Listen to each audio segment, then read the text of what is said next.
Welcome to the Business Building Boutique podcast for new life coaches. If you are a newly certified coach who's trying to figure out how to grow your business, you're in the right spot. Join me each week to learn simple business growth strategies along with step-by-step marketing tips to get you seen by clients in your niche. I'm going to be your guide. I'll tell you what to do so you can feel confident in your business. And here's the truth, ladies. You can build your dream coaching business without paid ads and without a fancy sales funnel. So if that sounds interesting and you're ready to get more paid clients, then let's get started.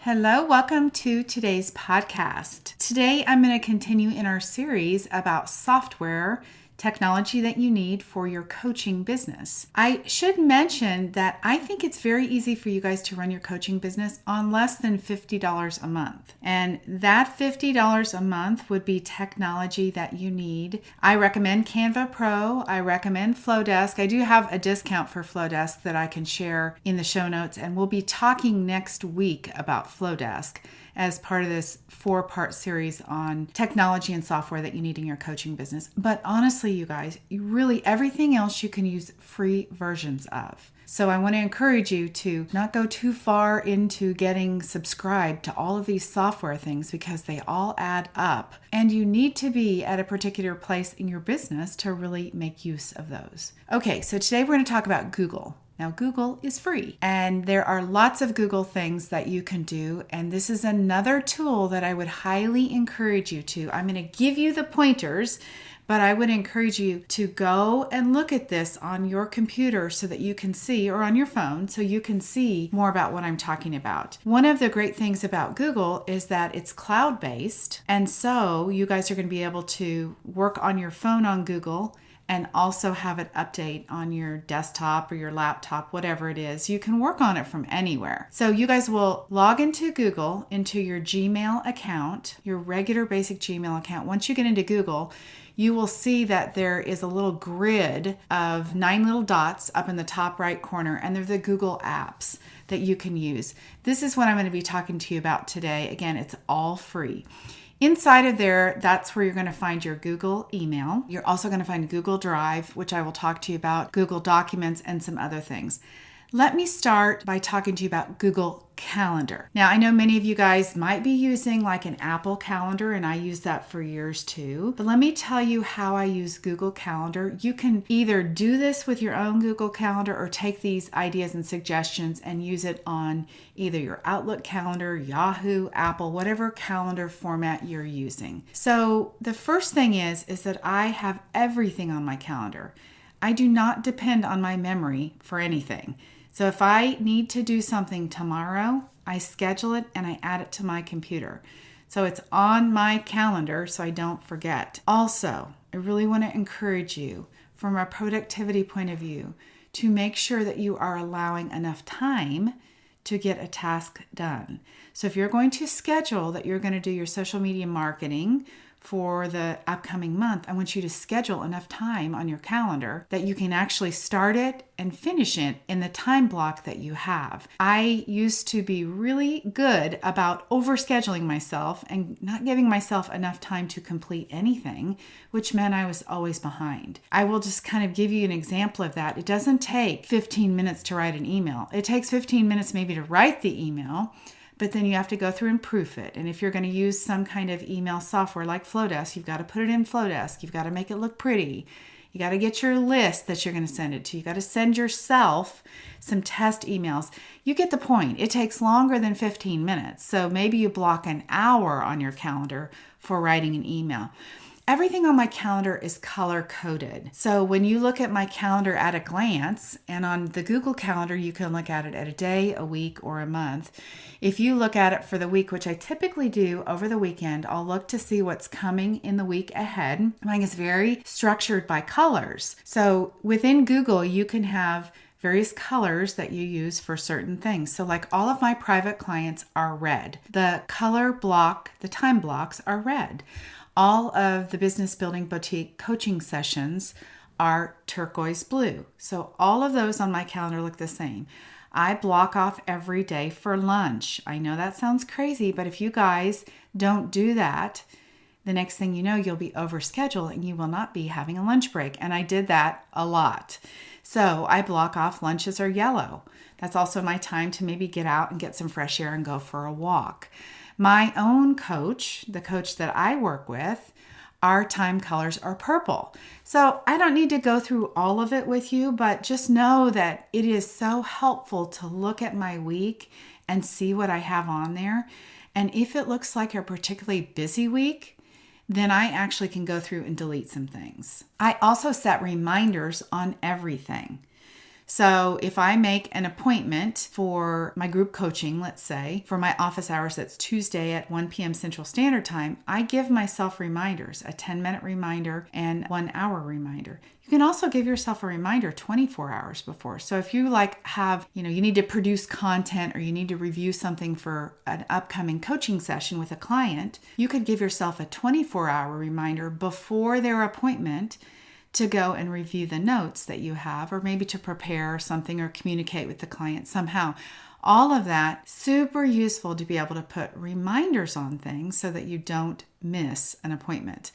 You can also add people to the appointment. So I can, with my private clients, I can add their email address and I can set up their appointment and I can say, I want 12 appointments for every Wednesday for this particular person. And I put down their name, I'll put Joe 1-1. And again, it will be in red. And then I'll set the appointment for 12 repeats. And then it basically keeps track of it for me, you guys. So if we have to reschedule, we can go into that one appointment and we can reschedule that one, and it will still, instead of eliminating one, it will still add that one onto the end. So when I think, gosh, I'm not sure where I'm at with the number of sessions I have with my client, I don't have to have any fancy software. I can go to my Google Calendar that I've already said I'm going to put 12 appointments in, and I can search the name Joe 1.1 up at the top, and it will show me how many appointments I've had with Joe. It will show me how many are scheduled as well. So it's a really great, super simple way to be able to keep track of clients. And I know if you don't have a full client base, you might be thinking it's not that hard to keep track, but let me tell you, you get 20 or 30 clients, you cannot remember what is going on with your clients. So you're going to want to have a way to go back and double check kind of what the status of things is. All right, Google Documents. Let me talk to you about that. For those of you who don't use Google Documents, that's going to be like Word or it's going to be like Pages. But the beautiful thing about it is it's cloud-based. So you can use it on your phone. You can actually use it offline on an airplane. So you can make a document offline, get on an airplane or someplace where there's no Wi-Fi and work on that one document.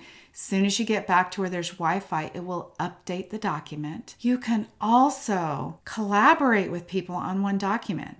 So you can share the one document. I can share it with my assistant, Angela, and she can make comments to me. She can either edit the document all the way, or she can be a commenter, and she make comments to whatever I've done or corrections back and forth. We work on the same document. Now let me talk to you about how you'll use this in your coaching business. I also use the free version. That's the only version there is of Google Documents. And you will put your client's name. So let's say Joe 1-1 is the name of my document. And remember, if I had 12 sessions with her, I am going to start on this Google document that says Joe 1-1. I'm going to put the date on it. And while Joe and I are coaching, I'm going to take all the notes on my Google document. After I'm done with our session, which has a date at the top, I put the date, I take the notes, I go in and I put insert a line. So it takes a line and puts a line all the way across the document. Then the next session, I put the date, I take the notes. So I have all of our session notes on one document. So while I am coaching Joe, I can scroll back and forth on that document because I can move the document in front of Zoom and she doesn't see that, right? The camera is on my face. I can see her if I want to in the documents across the Zoom screen. I can go back and forth and look and see what we talked about our last session or, 6 months ago in a session and go back and forth and look for progress. That is so much fun. I just actually did that today with Jo. She started with me a year ago, almost actually a year to the date of this release of this podcast. And as I was talking to her today in our appointment, I scrolled back up to our first appointment and I was able to look at the goals. You know, we talked about what do you want to accomplish while we work together. I was able to look at the goals, and let me just tell you what, this girl has blown things out of the water. She has a group coaching program and she has 70 something clients right now and is getting ready to open enrollment. And I think she's probably going to reach the 100 client mark. Current clients at one time. This girl is like amazing. But in our notes, I can go back and review that. I can go back and look at all the things. You guys know that I'm the action girl, so I'm telling you what to do. I'm tracking what you've done. You know, I'm looking back on notes to help you see where you need to make shifts and changes in your business. I talk to you about your marketing. We look to see what's effective, what's working, what's not working, and all of that is on that one document. So that is how you're going to use Google Documents. All right. The last piece of that is that you can share it with the client if you want to. So I have a client that I have coached for a couple of years, and she's a private client, and we have our document that I shared with her. So all of the notes that I take, she can go and look at as a reminder. But the great thing is that she uses the top of the document. When she goes onto my document, she at the very top puts like an agenda, the things that she knows she wants to talk to me about business-wise. You know, again, I'm a business coach, so there's always things that come up. It's like, I don't know what to do about this, or I'm wondering about this price or about this offer. She puts those questions. So she'll put the date of our next appointment up there at the top and the 4 or 5 things that she wants to make sure she remembers to talk to me about. And then I scroll down to the bottom and that's where I keep my notes.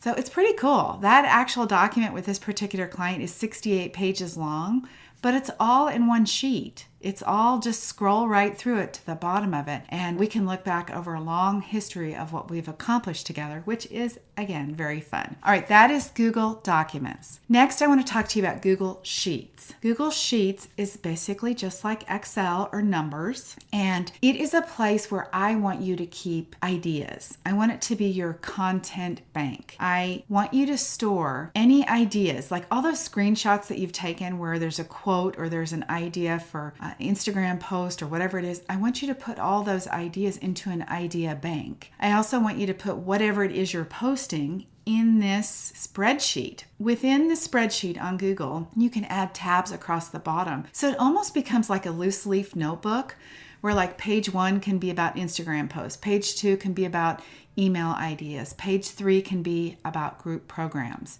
And you guys know in Excel, you can make the columns be anything you want. You can spread the columns out as big as you want. One of the great things about Google Documents that I just talked about and this Google Sheet is that you can search. You can put Command F on your keyboard. And I'm using a Mac, so I assume it's the same on a PC, but you can put Command F and a little search bar comes up. You can put in the word like Facebook ads, and I can find anywhere in the 68-page document or anywhere on that spreadsheet, I can find where the word Facebook ads is. That's kind of a fun hack that you can do to be able to keep all of your information together in one place. Then you can share that spreadsheet, your content bank, with your future assistant, right? You can share that with somebody and everything is all in one location. And by the way, I want you guys eventually to have assistants, virtual assistants. I have somebody who's listening to this podcast right now that I just am so grateful for. Her name's Angela, and she's just done so much for me. And you have to be organized. Luckily, she's also very organized, but you want to be organized so that you can be prepared to work with an assistant. That's something I wish somebody would have told me and explained to me from the beginning. I wasn't actually prepared to work with an assistant. So that's my hope, is that you will put your content on this Google Sheet all in one location so that you can go back and reference it. All your ideas can be there. You can access it from your phone or from any computer. Okay, you're also going to have Google Phone. This, you guys, is the phone that you should be using for sure. Do not give clients your personal cell phone. You want to use a Google Phone and it's free. Pick a phone number in Google Phone And you can text clients from there. They can send you text message back. They can attach files. You can send pictures, and they can call you. And it can be set up on your regular personal phone. It's just an app that you add, and you can dial somebody from your Google phone on your personal phone. So it's a really great way of setting up some boundaries between clients. I like to give people my cell number because I want to be really available. And when I do consultation calls, I also include my cell number on the consultation reminder and say, please text me if you need anything before our appointment. And that's a great way for me to do that because I'm not giving my personal contact, right? I don't have to answer the person back if I don't want to. So Google phone, get yourself a Google phone number. Okay, a couple other pieces that I will tell you about, and we could spend we could do a whole series on Google applications just by itself. Okay, next up, what I want to talk to you about is Google Drive. I want you to think about Google Drive as being a file cabinet. So if you think about an old-fashioned metal file cabinet, you pull it out and there's folders in there, and all of the folders can be labeled. So if you guys are familiar with Dropbox, it's very similar to that. And you can, again, share files. So you can have a file folder with your business branding in it that is shared to you from your graphic designer. And I can share that with my assistant. And the great thing about it is with all the things I'm talking about sharing, you guys, you can revoke access. So let's say I didn't want my graphic designer to have access to that particular file anymore. I can remove her from the shared file so she doesn't actually have access anymore. So beautiful thing. Think about it as a file cabinet. It's all right there, which also means, you guys, that while you're on your phone or your iPad or on vacation or away from your desktop, you can access any of your files, anything you need, any of your client files, any of your photos, like something you want to put on Instagram, anything can be saved in a file folder in Google Drive. All right, a couple other things I'll just mention quickly that I'm not going to go into. Google My Business is amazing if you guys are doing any local business. It is something that you need to get set up on for sure. It is a way for you to get your business established on Google and be found. So you're going to want to do that. That's another Google tool that is free. You can also set up for free Google Analytics. I won't go into that, but Google Analytics is something that will track what's happening on your website so that you can see what pages are being visited, and it is free. You also can do Google Meet. Google Meet is like Zoom, and it's something, honestly, that I want to learn about. I haven't used it. I used it way back years ago, but I haven't used it recently. Somebody that I had an appointment with used it, and let me tell you what I experienced so you guys can check it out yourself. They sent me the appointment through Google Calendar. They invited me to the appointment. I accepted the invite to the appointment. When I accepted the invite to the appointment, the Google Meet link was on there, kind of like a Zoom link. When I joined the meeting on Google Meet, it's the same as Zoom. You're able to share screens and record things and all the things that you do already on Zoom. The great thing about it is the recording after we were done automatically got emailed back to me. So the way that I could access like the replay from our session was through the same appointment on my Google Calendar. So that's pretty cool. If you guys are using Zoom and you are sharing things back with your clients after, a recorded session and they say, could you send me that session? It's a great way to make things more efficient because it automatically goes back to the client. You don't have to download, save anything. They just get a copy of it. And then it's their responsibility to download it from their Google Calendar appointment. All right. I hope that this has been useful to you. I love Google. I really do. Google Documents, Google Calendar, Google Phone. These are things that I use every single solitary day. Google Sheets. My contacts are in Google because I use the Google Phone. Just a whole bunch of tools that are really, really fantastic. So get in there and get familiar with Google and use it with your clients, use it with your future assistants and your future team. All right, you guys, let me know what questions you have. Please reach out to me via email, debbie@debbieshadid.com, if you have any questions about this. It's kind of hard to teach about software on a podcast, but hopefully I've given you enough ideas that you can get over there to Google and start messing around if you don't already know it and put some of the things that I've talked to you into practice. Have an amazing day. Until next time, bye-bye. That's it. Thanks for listening. Now it's up to you. Put what you learned today into action. Do what you need to be seen and then hired by clients in your niche. And if you're ready to stop wasting your precious time and get your business finally booked up, you're invited to join me in the Business Building Boutique for New Life Coaches, where you will learn everything you need to be a coach with plenty of paid clients. All right, have an amazing week. Until next time, bye-bye.